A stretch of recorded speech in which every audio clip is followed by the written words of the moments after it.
In this clip, we're going to learn how to turn recurring decimals into fractions. So first off, we just need to understand all the different types of recurring decimals we can come across. So 0.3 with a little dot above it, well that just simply means 0.333, and that's just going to carry on going and going. Now the second one here, you can see we've got these two dots above the 1 and the 4. Now that just basically means that all the numbers between these two dots are just going to cycle over and over. So this is going to go 0.141414 and so on.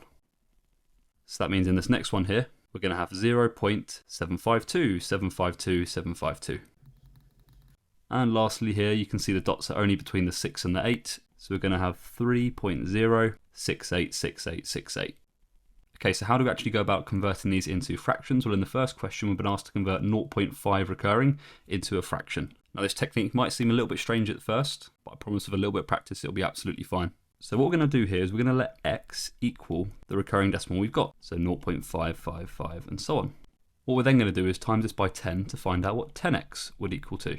Now timesing that by 10 is just going to be 5.5555 and so on. Now what we can then do at this stage, since the numbers after the decimal place in both 10x and x are exactly the same, if we were to subtract these two things, so do 10x take away x, which would be 9x, we'd have 5.555 and so on, take away 0.555 and so on. So actually the recurring decimals would cancel each other out, and we'd just be left with 5 take away 0, which is 5. So now that we know that 9x is equal to 5, we can divide both sides by 9 to find out that x, which remember represents our recurring decimal, 0.5 recurring, would equal to 5 divided by 9. And there we go, we've written our recurring decimal as a fraction. Okay, on to question number 2. So it says prove algebraically that 2.602 recurring can be written as this very awkward looking fraction. Now, although this seems like it's going to be a very different question, literally just asking us to do exactly what we've just done here. So again, we're going to let x equal our decimal, so 2.60202 and so on.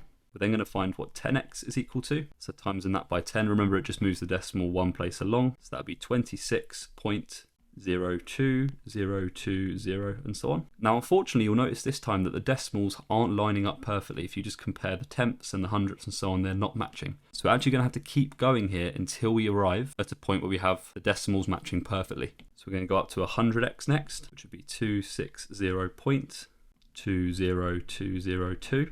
Still no matching decimals, so we're going to have to go all the way to 1000x, which would be 2602.02020. And now we have two sets of decimals matching perfectly. That's the 1000x and the 10x. You can see the decimals both just go 02, 02, 02, 02, and so on. So doing 1000x take away 10x, which would be 990x, we'd get, well, the recurring decimals would cancel out, so it'd actually just be left with 2602 take away 26, which is 2576. And then dividing both of these by 990, we'd get just x is equal to 2576 over 990. And the number we've got here does look different to this one. We can divide both of these numbers by 2 to simplify them, and that does then become 1288 over 495. Here's some for you to try. Pause the video and give them a go.